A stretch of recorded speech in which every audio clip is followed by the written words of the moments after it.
When the money goes, will the honey stay? When gray skies replace the sunny days. Hey, hey, hey.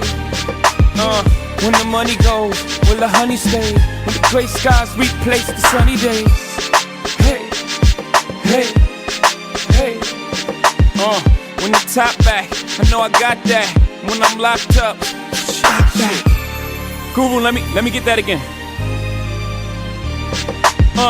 When the money goes, will the honey stay? When the gray skies replace the sunny days.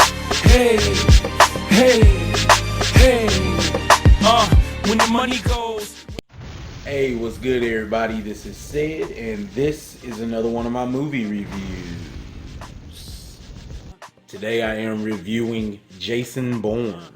So, the Bourne franchise, very popular, very beloved franchise, action, espionage franchise. I like to think of it as a kind of an updated James Bond, more of a loose cannon type James Bond. And I love the original trilogy. Yeah.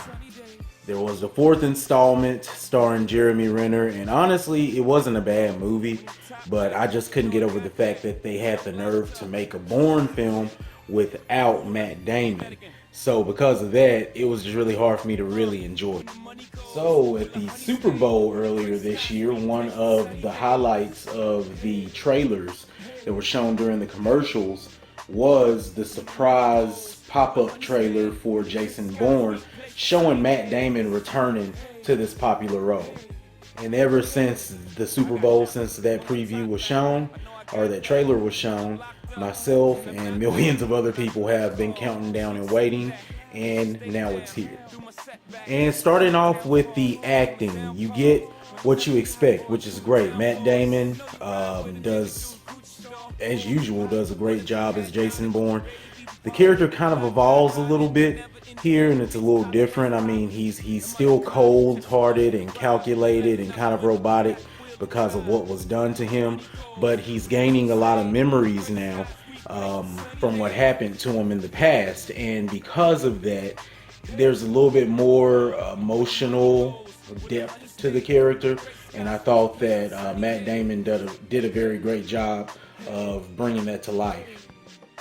Supporting cast was great. Julia Stiles made a return. She did a good job.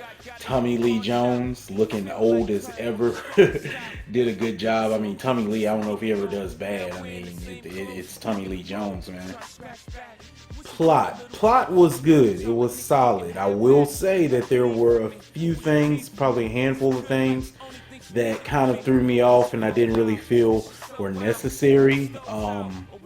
And that kind of goes to, if you saw my review for the final James Bond with Daniel Craig, I felt like most of that movie was done just to have an excuse to make a final movie for him. Some things done in this movie kind of felt like they were done just because. Once again, I can't go into a lot of detail without giving spoilers, but I will say that in the end, some things to me made a little more sense because I saw, okay, I thought it was this, and they're going somewhere else with it. So yeah, plot was strong, it was solid.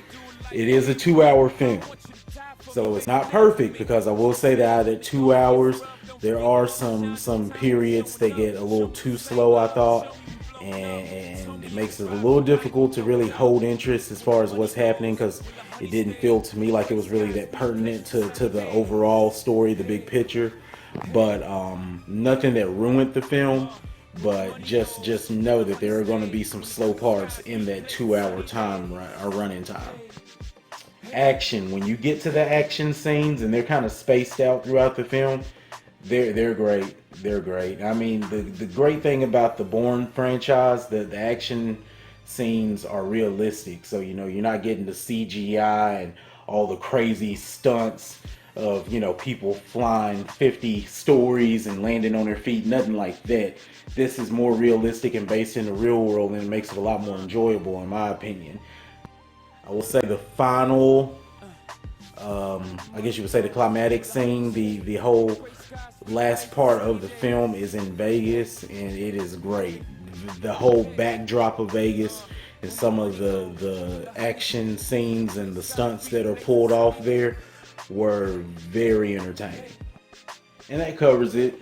That covers it. Like I said, I can't really go into detail. One last negative I'll give is that, to me, some parts of the plot were a little too predictable.